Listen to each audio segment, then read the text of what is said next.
하늘에 계신 우리 아버지,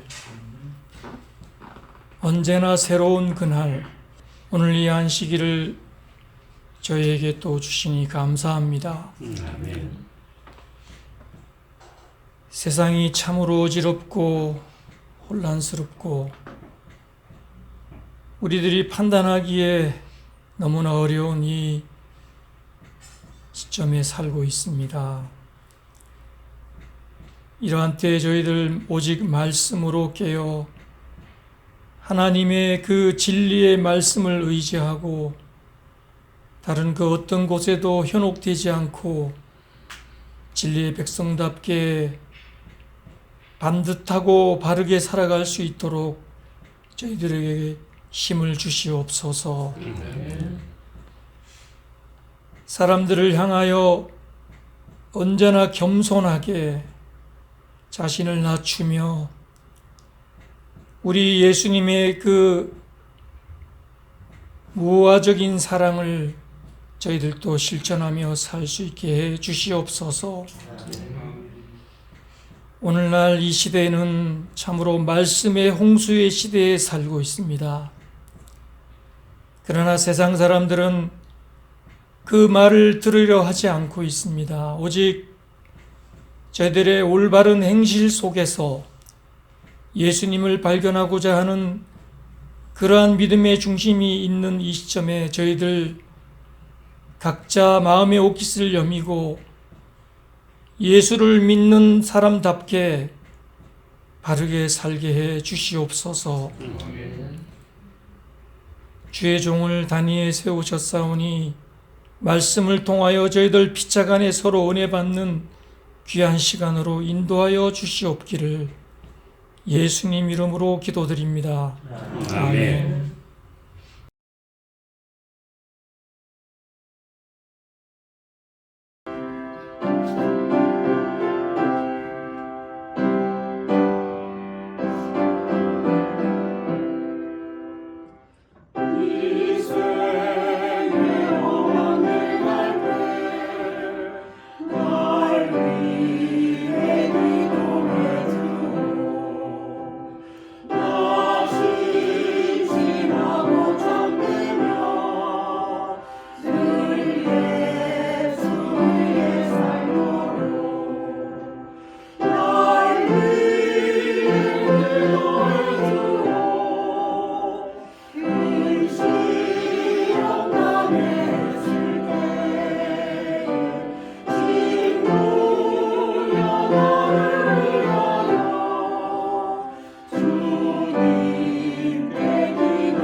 우리 다 함께 고린도후서 5장 16절에 있는 말씀을 우리 함께 읽도록 하겠습니다. 시작. 그러므로 우리가 이제부터는 아무 사람도 육체대로 알지 아니하노라. 비록 우리가 그리스도도 육체대로 알았으나 이제부터는 이같이 알지 아니하노라. 이 말씀이 어떤 의미인지 좀 많이 생각을 해본 적이 있습니다. 여러분들도 그런 생각을 해보셨나요? 이제는 어떤 사람도 육체대로 알지 아니하노라. 내가 예수 그리스도도 육체대로 알았는데 이제는 이같이 알지 않겠다. 육체대로 안다는 말이 무슨 의미일까요? 네. 그 영문 성경에는 킹 제임스역에는 after the flesh, 육체를 따라 알지 않겠다. 육신을 따라 알지 않겠다. 이렇게 말했습니다. 육신을 따라 알지 않는다는 말은 뭐냐? 이 썩을 몸을 가진 우리 인간의 모든 생각 또 그런 평가 기준, 눈에 보이는 그런 고깃덩어리 기준으로 누구도 알지 않겠다는 것입니다. 아주 중요한 말씀인데요.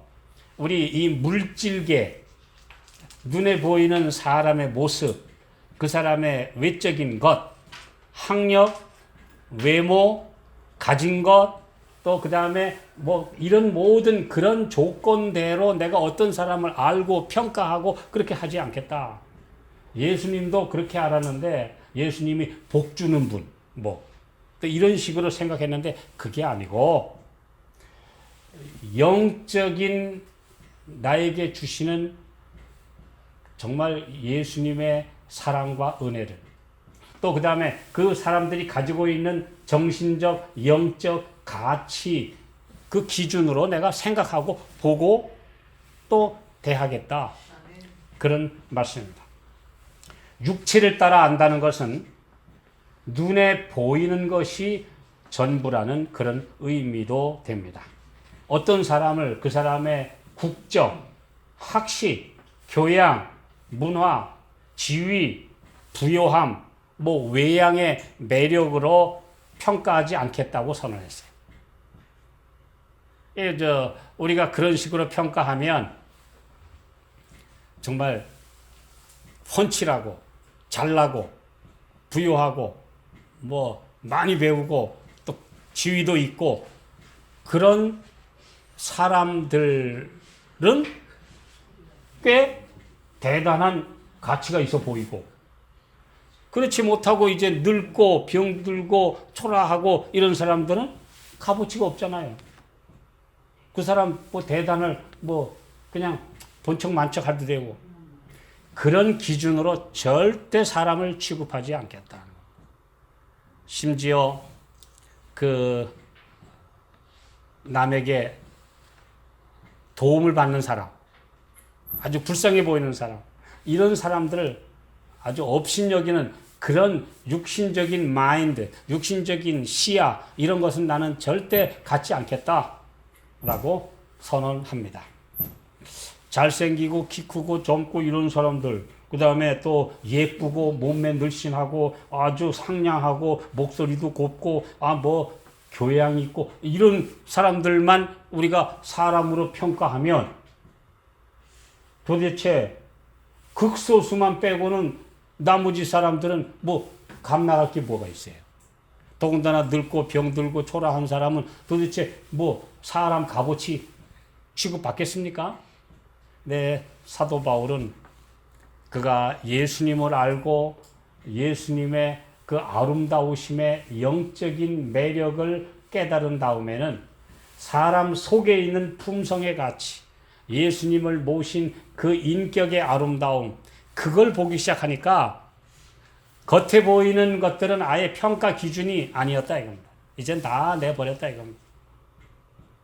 이 예수님 안에서 우리도 그렇게 되도록 기도하셔야 합니다. 그렇죠? 그런 기준으로 우리가 사람들을 판단하고 해서는 안 되겠다. 모든 영혼은 마치 그가 구세주께서 그를 위하여 죽으신 유일한 사람인 것처럼 예수님께 알려진다. 사람 하나하나의 고민은 그분의 마음을 아프게 한다.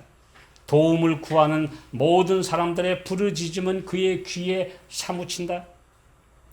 그리스도인들은 그들 주변의 사람들을 사랑하되 그리스도께서 위하여 죽으신 귀한 영혼들이기 때문에 사랑합니다.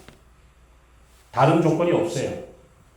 예수님이 그들을 위하여 죽으신 그 고귀한 하나님의 아들의 피를 흘려 사신 영혼이니까 사랑하는 것이지. 다른 이유로 사랑하는 게 아닙니다.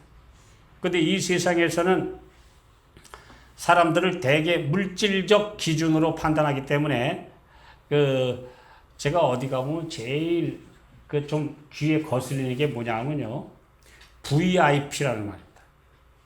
VIP가 뭐예요?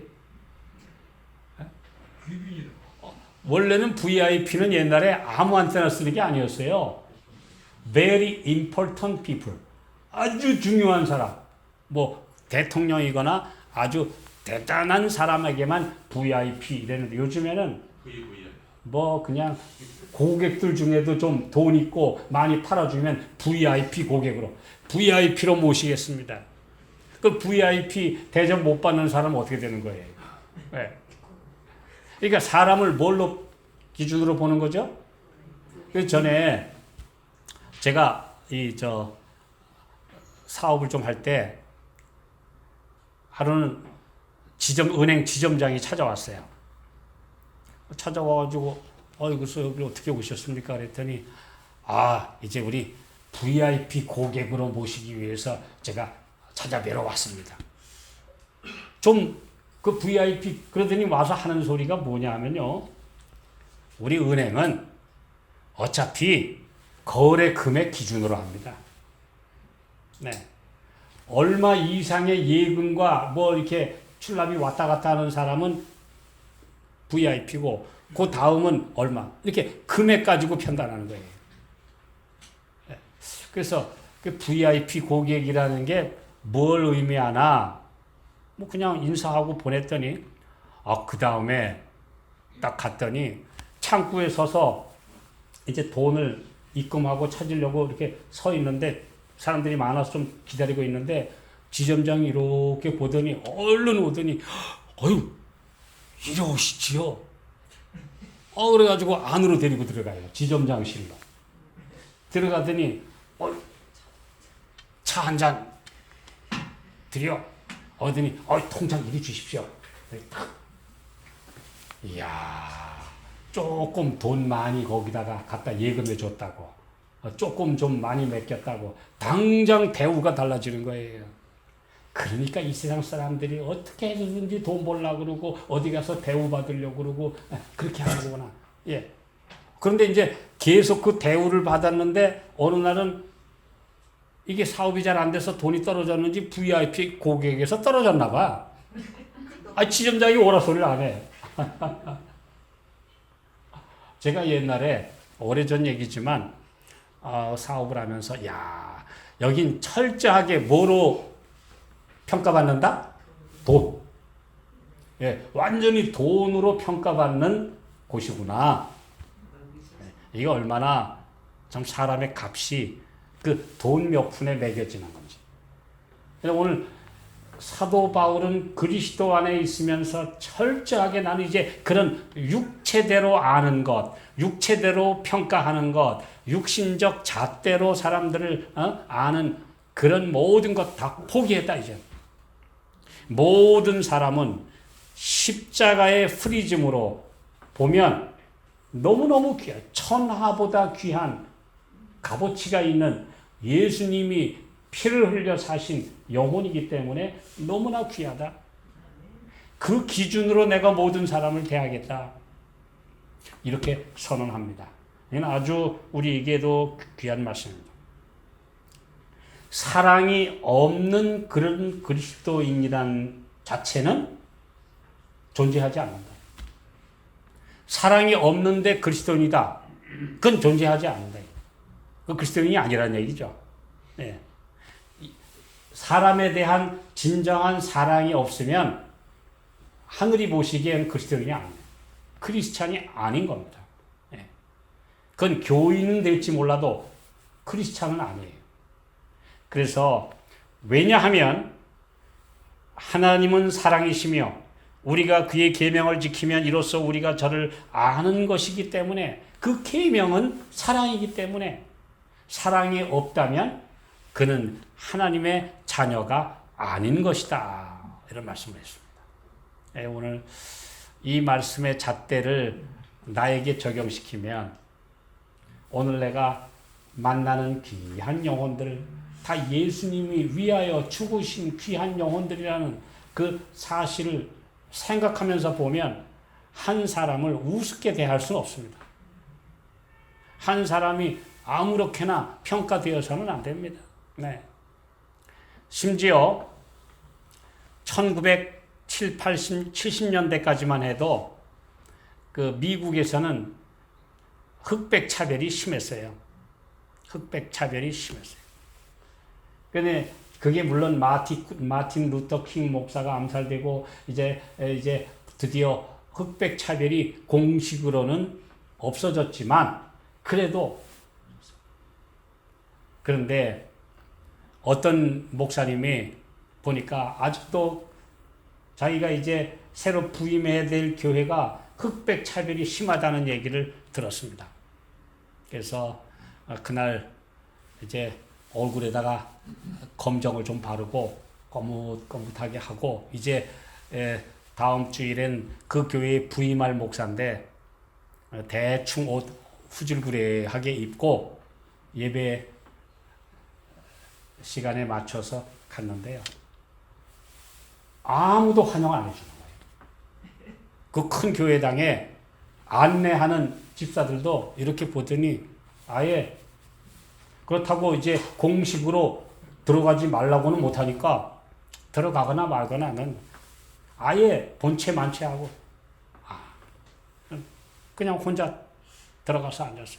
근데 이렇게 보더니 옆에 있는 백인들이 슬금슬금 시커무리한 사람이 앉아있으니까 다 물러가고 아무도 인사도 안 하고 본체도 안 하고 그리고 이제 일부 예배가 끝난 후에 담임 목사님이 얘기를 했어요. 이제 이번 주부터 새로 오신 목사님이 오늘 인사로 오셨는데 소개하겠습니다. 이제 다음부터는 이 목사님이 이 교회에서 설교하실 겁니다. 하고 안내를 하고 오늘 오신 새 담임 목사님을 소개하겠습니다. 나가는데 보니까 얼굴 시꺼먼 목사가 올라. 그랬더니 교인들이 야단이 난 거예요. 뭐야? 아니 우리 교회에 껌데이가 왜 와? 뭐 야단이 났어요.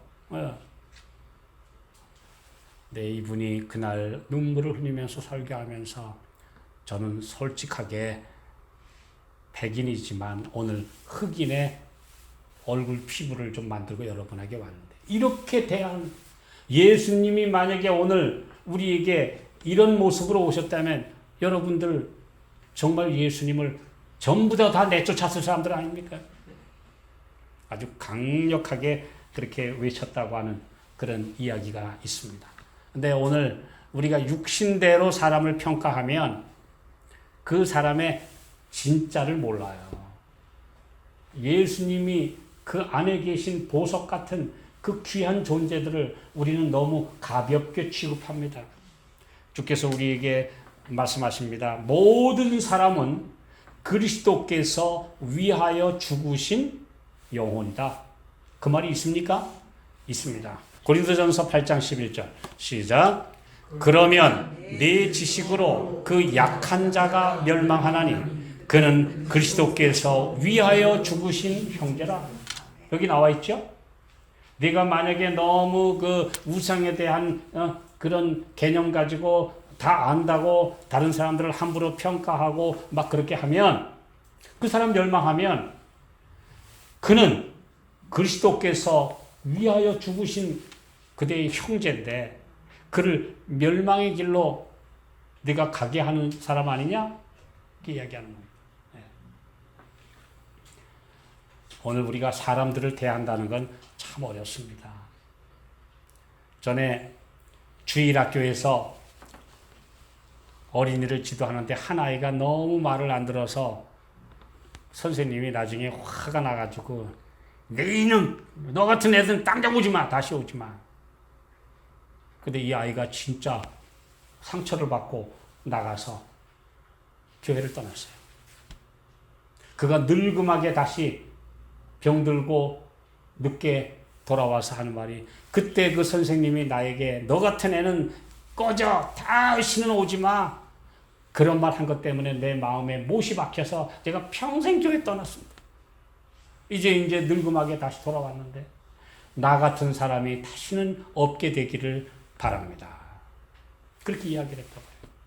오늘 우리는 사람들을 어떻게 평가하는가?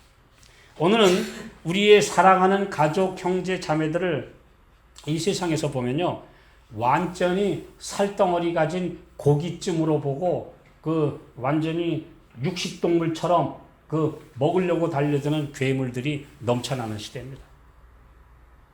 어떤 사람들은 사람들을 이렇게 사랑하는 형제, 자매로 정신적인 존재로 보는 게 아니라 고깃덩어리로 보는 거예요. 예. 어떤 사람들은 착취의 대상으로 보고 어떤 사람들은 사람을 성적인 대상으로 보고 어떤 사람들은 완전히 무시해도 될 존재로 생각하고 이렇게 보는 거예요. 그러니 이 눈이 거듭나지 않으면 이 생각 자체가 새로워지지 않으면 사람들을 볼 때 우리의 눈에는 예수님과 그분의 사랑하는 자녀들이 보이질 않는 거죠. 오늘 주께서 그래서 우리의 눈이 거듭나게 되도록 기도해야 합니다. 우리의 모든 것이 거듭난 그리스도인들이 되도록 기도해야 합니다. 물질적 기준으로 사람을 평가하면 그건 나도 고깃덩어리다라는 얘기죠. 나도 육체덩어리다라고 고백하는 것입니다. 오늘 주님께서 우리에게 말씀하십니다. 나는 지금 육신적인 인간이냐 영적인 그리스도인이냐 라고 묻고 계시죠. 고린도후서 10장 3절 자 시작 우리가 육체에 있어 행하나 육체대로 싸우지 아니하노니 육체대로 싸우지 아니하노니 혈기에 따라 이렇게 어떤 번역에서는 내가 혈기대로 대하지 아니하노니 이렇게 번역했어요. 혈기대로 어떤 사람이 나한테 뭐 안 좋게 하고 심한 말을 했는데 막 여기서 혈기가 막 나오는데 혈기대로 싸우면 그건 육적인 동물. 네. 그리스도인은 혈과 육을 눌러버리고 하나 그리스도께서 주신 영적이고 가치 있는 정신적 존재로 사람을 대해야 되는데 우선 뭐가 튀어나와요? 혈기가 튀어나온다. 법, 이치, 원리는 멀고 주먹부터 가까운 시대니까 오늘 그리스도인들은 내가 안에서 혈기가 튀어나오는 그래서 혈기와 싸우는 겁니다. 그래서 육체의 정욕과 싸우라 이런 말씀은 바로 오늘 육체대로 살지 않겠다고 하는 매일의 결심과 또 헌신을 가지고 살라는 말씀이지요. 네. 어떤 상황에도 손해가 오고 위급한 경우를 만나고 또 자존심을 상하게 하고 누가 상처를 주고 또 화를 내도록 이렇게 북돋고 충동하는데도 육체대로 싸우려 드는가? 영에 의하여 통제되는가? 셀프 컨트롤. 내 자신을 통제할 수 있는 하나님의 은혜를 받고 사는가? 아니면 통제가 안 되니까 그냥 일어서는가? 이건 굉장히 중요합니다. 어떤 여자 한 분이 그 무디 목사님을 찾아왔어요. 저는요 화가 나면 참지 못해요. 그래서 그냥 입에서 그냥 속사폭처럼 제가 나가는 게 제가 병인데요. 목사님 그런데 저도 좋은 점이 하나 있어요. 저는 그때뿐이거든요. 화가 나면 그때뿐이고 뒤돌아서면은 전 금방 풀어져요. 아니 잘못하면 잘못한 거지 또 자기가 좋다고 또 자기 변명까지 하는 거예요, 이 여자가. 그래서 무디가 이렇게 얘기를 했어요. 그 참 그러네요. 그러면 자매님은 꼭 총과 똑같네요. 총도 딱 쏴버리면 그만이지 뭐 그다음에 뭐가 있나요? 근데 맞은 사람은 죽지 않습니까? 근데 내가 지금 총이라고 떠들고 다니시는 겁니까? 맞죠? 총도 땅 하고 쏘면 그때뿐인데 결과는 이미 사람은 죽었는데 오늘 철저하게 총이 아니라 예수님의 은혜로 살아가는 사람이 되달라고 기도하시고 굴복하셔야 합니다. 네, 그렇게 이야기했어요. 그 무디 예화집에 나오는 이야기인데요. 오늘 우리가 그런 사람들이 되지 않도록 그냥 통제가 안 돼서 그냥 확 내뿜는 그건 육체대로 사는 거죠. 그래서 우리가 육체에 있어 행하나 어차피 우리가 아직까지는 육신을 입은 사람이니까 이 땅에 살긴 살지만 영의 통제를 받아라. 그렇지 않으면 육체대로 after the flesh 육신 뒤를 따라가지고 완전히 육체대로 살아가는 그런 인간이 되지 않도록 기도하라. 그런 말씀입니다. 가만히 접근하는 원수를 경계하라. 옛 습관들과 육신의 성향들이 고개를 들지 못하도록 경계하라. 그것들을 밀어내라. 사상을 조심하고 계획에 조심하여 그것들이 내 중심에 자리 잡지 않도록 기도하라. 그리스도께서 자신의 피로 사신 영혼들을 나 자신을 비롯하여 우리 주변의 영혼들을 케어하라. 돌보라. 그런 말씀. 우리가 육체대로 알지 않는다. 근데 이 말씀이 뭘까요? 고린도후서 5장 16절 우리 첫 번째 읽은 말씀에 내가 그리스도도 비록 육체대로 알았으나 이제는 내가 육체대로 예수님을 알지 않겠다. 그건 뭘까요? 회심하기 전에 바울의 눈에는 그리스도가 어떤 사람이었습니까? 나사렛 후진 동네. 그 당시에 나사렛은 달동네예요. 갈릴리 해변의 가나 옆에서 아주 이렇게 빈민들이 모여 사는 곳. 지금도 그 나사렛의 옛날 사람들이 살던 터를 가보면 굉장히 이렇게 달동네입니다. 산동네예요. 경사가 심해요.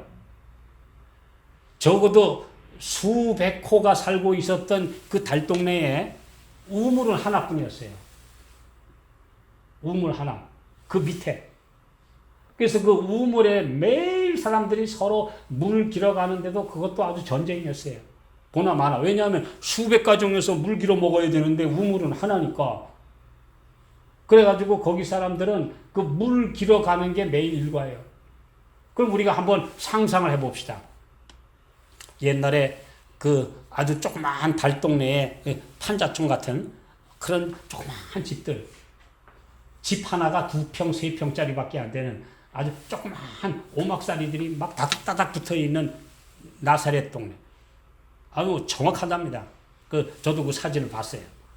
그런데 거기에 한 이름 없는 학교도 못 다니고 이름 없는 한 소년이 자그마치 30살 될 때까지 오르내리면서 아침 저녁으로 물찌개 지고 물 깊던 소년이요. 그 다음에 낮에는 그 옆에 있는 아버지, 저 밑에 있는 아버지 목공소에 가서 일하는 목수예요. 근데 이런 사람이 갑자기 30살 되더니 어느 날 그가 선생이라고 그러고 메시아라고 그러는데 사람들이, 나사렛 사람들이 보니까 아니, 저 예수가 저게 어떻게 메시아냐, 저게. 그래서 예수님이 나사렛에 갔다가 환영 못 받았죠.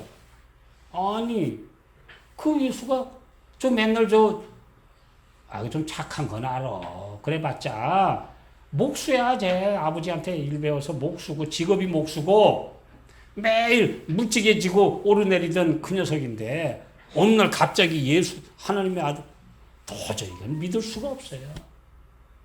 육체대로 봤다가는 고운 모양도 없고, 풍채도 없고, 우리 보기에 흠모할 만한 아름다운 것이 하나도 없었다. 이사야 53장 1, 2절에. 그런 예수예요. 그런데 그 예수 안에 계신 신성, 예수 안에 계신 하나님의 능력을 본 순간 달라지는 것입니다. 사람의 겉모습 보고 판단하면 큰일 나는 거죠. 네. 주님께서 우리에게 그렇게 말씀해 주셨어요. 그런데 바울이 개심하기 전에 사울이 알았던 예수는 후진 동네, 빈민가, 나사렛 출신의 더군다나 또 가만히 들려오는 소식 들어보니까 이건 애비도 없는 자식이요. 실제로 예수님에 대한 그런 루머가 여기다 퍼져 있었어요. 그래서 요한복음 7장에 보면은 다 우리는 그래도 근본이 있어, 근본. 뼈대가 있는 집안의 자녀인데 저건 근본도 없어. 나중에 얘기 들어보니까 저거 처녀가 애 낳대. 그것까지 예수님한테 딱지가 붙어서 돌아다녀요. 예. 물론 아버지 요셉이 그걸 감싸고 이렇게 했지만 그래도 소문이라는 건 다 친척들 다 아는데 소문이 퍼져 있었기 때문에 예수에 대해서 좋은 게 없었어요. 하나도 없었어요. 그 다음에 또 보니까 가난하고 또 심지어 요한복음 7장에 보면 저 사람 저거 학교 다닌 적이 없는데 글을 어떻게 알지? 배우지 아니하였거늘 글은 어떻게 아느냐? 아, 좀 불황무식한데. 더군다나 가난뱅이고 천한 계급이고 나라에 그렇다고 고위 지도자나 성직자, 바리새인, 제사장 계급들이 이 사람을 알아줘요? 아니지, 철저하게 안 알아주죠. 도대체 뭘 보고 따라하냐? 그저 다 모르는 무식한 인간들이 좀 병 고쳐준다 하니까 줄줄 따라다니고 언제 뭐 떡을 먹여줬다나 그래가지고 줄줄줄 따라다닌다는데 그게 진짜냐 가짜냐 안 믿어주는 거죠. 네. 그 유명한 빌라도의 보고서라고 하는 소책자가 옛날에 하나 나와서 제가 읽어봤는데요. 빌라도가 로마 황제한테 그랬어요. 그 목수 한 사람이 구원자라고 다 떠돌아다니는데 하도 사람들이 유명하다고 그래서 나도 몰래 변장을 하고 이제 멀리 가서 봤습니다. 근데 그 사람의 눈빛은 형형하고 무언가 날카롭고 아주 정말 범상한 인물로 보였습니다. 보통 사람이 아니었습니다. 그런데 그를 따라다니는 자들은 다 무식하고 어린이, 여자들, 그 다음에 못 배운 남자들이 주로 따라다니더군요. 그 빌라도 보고서에, 황제한테 보낸 보고서에 그렇게 기록이 되어 있어요. 그런데 보니까 보통 인물은 아닌 것 같은데 역시 뭐 별건 아닌 것 같습니다. 심지어 나중에 내가 예수를 잠깐 보자고 했습니다. 성경에는 없는데 빌라도 보고서에 그런 말이 있어요. 내가 예수를 잠깐 보자고 해서 당신이 정말 이 나라를 사람들에게 옳은 길을 잘 가르쳐 주려면 적어도 제사장 계급들하고는 잘 지내라고. 그래야 우리 로마에서도 손을 안 댈 테니까. 내가 그렇게 충고를 했습니다. 그랬더니 이 나라의 정권 잡은 자여 분이시여 나는 하늘과 관계가 있을 뿐 이 땅에는 관심이 없는 사람이요 라고 그 사람이 대답했습니다. 빌라도 보고서에 그런 말이 있어요. 나는 이 땅의 사람들하고는 관심이 없습니다 라고 대답했다. 그 당시 사람 이 로마의 관리들이 그 백성들의 움직임을 굉장히 유심하게 보고 있기 때문에 예수님께 몇만 명씩 쫓아다닐 때 그 관심 없이 그냥 내버려 둘 리가 없으니까 다 이렇게 정보 수집하고 이렇게 한 건 맞아요. 요즘 말로 하면 사찰했어요. 사찰. 예, 했는데 별 위험한 인물이 아니에요. 그래서 나중에 빌라도가 예수를 왕이라고 반역자라고 했을 때 죄 없어. 내가 다 뒷조사해 봤는데 저 정치적 발언한 적도 없고 정치적 야심도 없는 사람인데 뭐하러 데려왔냐? 그렇게 말한 겁니다.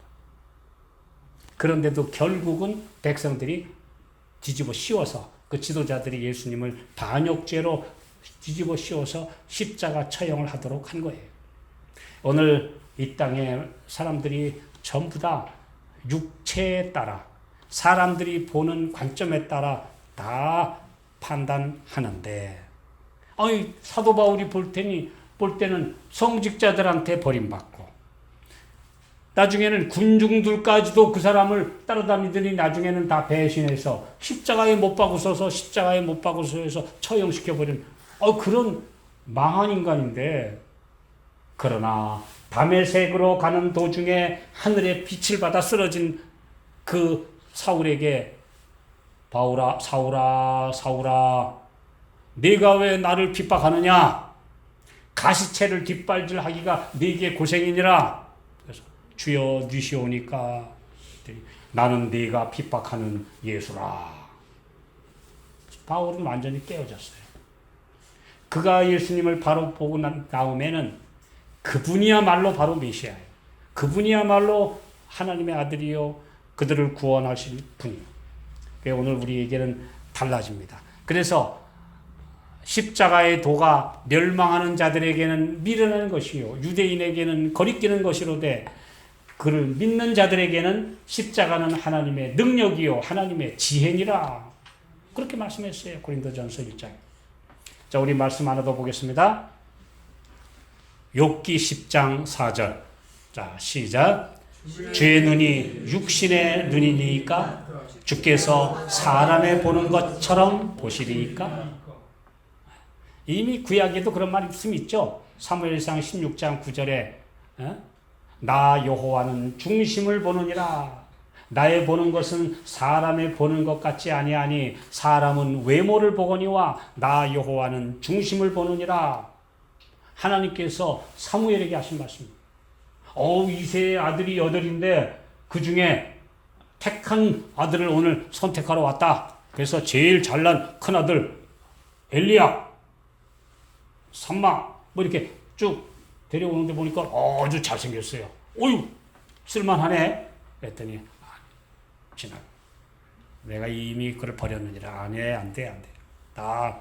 근데 7가지 지나갔는데 7 아들인데 다 하나님께서 아니야. 아니 이 아들 말고 하나 또 없느냐고 그랬더니 8째 막내가 있긴 있는데 저 들판에서 양치고 있습니다. 데려와. 그게 다윗이에요. 7이 다 불합격되고 저 양치고 있던 막내를 데려왔는데 그게 다윗이에요. 하나님께서 그렇게 선발 기준을 보여주신 거예요. 하나님의 눈에 봐야 된다. 하나님의 눈에 합격해야 된다. 사람의 보는 눈과는 다르다. 이렇게 말씀하셨는데 오늘 우리는 어떻게 봅니까? 그래서 제자들이 볼 때 쓸만한 사람은 가룟 유다밖에 없었다고 그러죠? 배우고 잘생기고 똑똑하고. 그런데 예수님 보기에는 그 사람에게는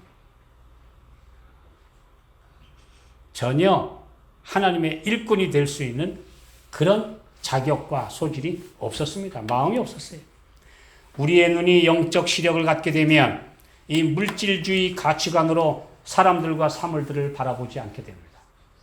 그런 눈으로 바라보면 큰 교회, 사람들, 좀 빛과번쩍한 사람들, 내노라 하는 그런 사람들 바라보다가 시시하고 별거 아닌 사람들이 모여서 모이는 작은 그런 모임에 가보면 거기 뭐가 매력이 있겠습니까? 뭐가 하나님의 은혜가 있는 것처럼 보이겠습니까? 다 그건 물질적 기준이에요.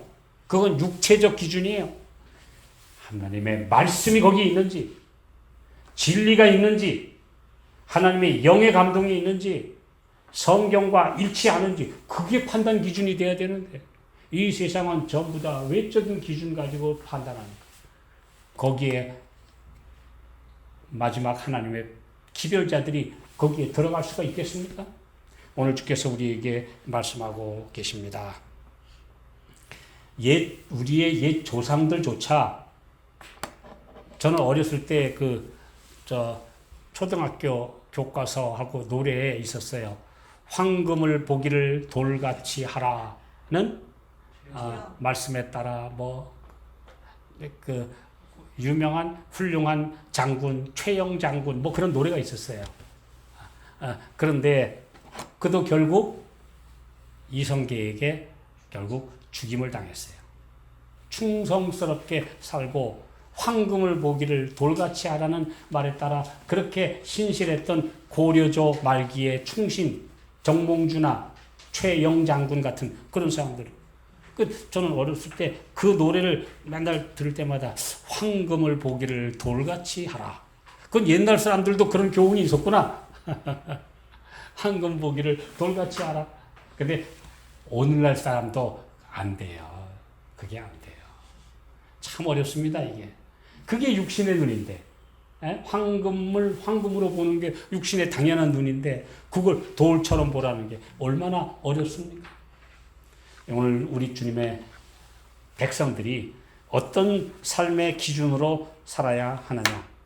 오늘 사실은요, 이 땅에서도 황금을 보기를 돌같이 하고 살아야 오래 삽니다. 황금을 보고 탐을 내면 탐욕은 죽음의 길이에요.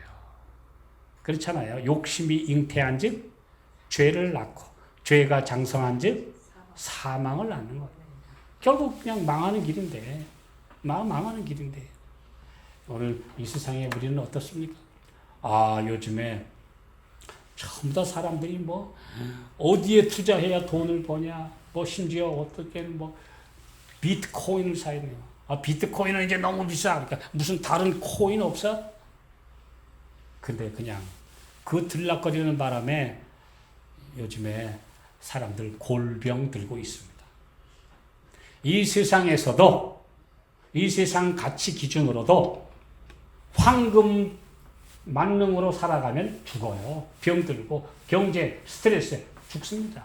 망해요. 오늘 하나님의 백성들이 더구나 그런데 휩쓸려서는 되겠는가? 우리는 어떤 삶을 삽니까? 육신적 마음을 굴복시키고 생활을 개혁하라. 그리하면 죽을 수밖에 없는 가련한 몸이 그처럼 우상화되지 않을 것이다. 마음이 개혁되면 그 사실이 외양으로도 나타날 것이다. 아무것도 아닌 것에 우리 마음 뺏기지 않을까 싶습니다. 저희가 어렸을 때 청년 시절에는 유명한 배우가 윤정희라는 배우가 있었어요. 그렇죠? 윤정희. 저도 이렇게 지나다니면 극장 포스터에 그림이 나오고 그래서 그 이쁜 배우인가 보다. 그런데 얼마 전에 보니까 이제 파리에서 다 늙어가지고 이제는 치매가 걸려서 누가 돌보지 않는다고 야단하는 그 늙은 사진. 화려했던 옛날 배우가 지금은 치매에 걸려서 이제는 누가 돌봐준다, 안 돌봐준다. 그런 비참한 신세로 전락했구나. 아무것도 아니구나 하는 것을 생각해 보게 됩니다. 오늘 그리스도인들은 육체대로 살아봤자 금방 시들어버리고 병들면 아무것도 아니에요. 우리는 어떻습니까? 우리의 눈을 떠야 합니다. 사도행전 26장 18절 보고 마치겠습니다. 시작. 그 눈을 뜨게 하여 어두움에서 빛으로 사단의 권세에서 하나님께로 돌아가게 하고 죄 사함과 나를 믿어 거룩게 된 무리 가운데서 기업을 얻게 하리라 하더이다. 그 눈을 뜨게 하여 어두움에서 빛으로 사탄의 권세에서 하나님께로 그리고 정말 거룩한 무리 속에 내 기업을 얻게 하려고 나를 부르셨다. 이 이야기를 사도 바울이 간증하니까 베스도 총독이 있다가 바울아 네가 미쳤도다. 내 많은 학문이 너를 미치게 한다. 사도 바울이 아니요. 내가 미친 것이 아니라 똑바른 정신 차린 말을 합니다.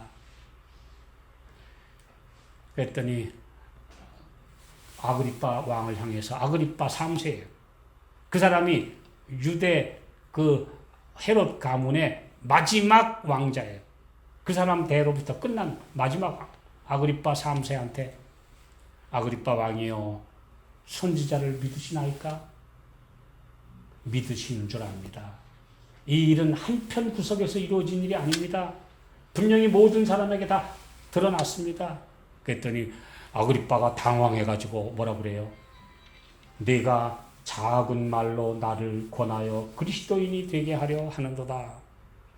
그랬더니 사도 바울이 얘기를 합니다. 말이 많으나 적으나 여기 있는 모든 분들이 당신들 로마의 총독, 아그리빠, 왕, 버니게 공주 다 할 것 없이 나처럼 쇠사슬로 결박한 것 외에는 나처럼 되기를 하나님께 원합니다. 그렇게 말합니다. 그런데 마지막 역사에 보면 폼페이 최후의 날 아그리빠 3세는 그곳에서 유흥을 즐기다가 돌덩어리로 화석덩어리로 변하고 말았다고 전해지고 있습니다. 예, 아무것도 아니고 거절했습니다. 그리스도를 거절했습니다. 오늘 우리 육체대로 살다가 망하는 그런 사람들 무리 속에서 우리는 영적인 사람들로 살도록 부르심을 받았습니다.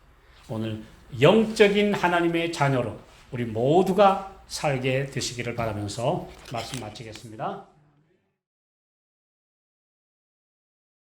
하늘에 계신 아버지, 우리가 육신의 눈을 벗어버리고 영의 눈을 뜨게 해주시고 우리의 모든 사랑하는 이웃들을 그리스도께서 위하여 죽으신 귀한 영혼으로 보게 해 주시옵소서.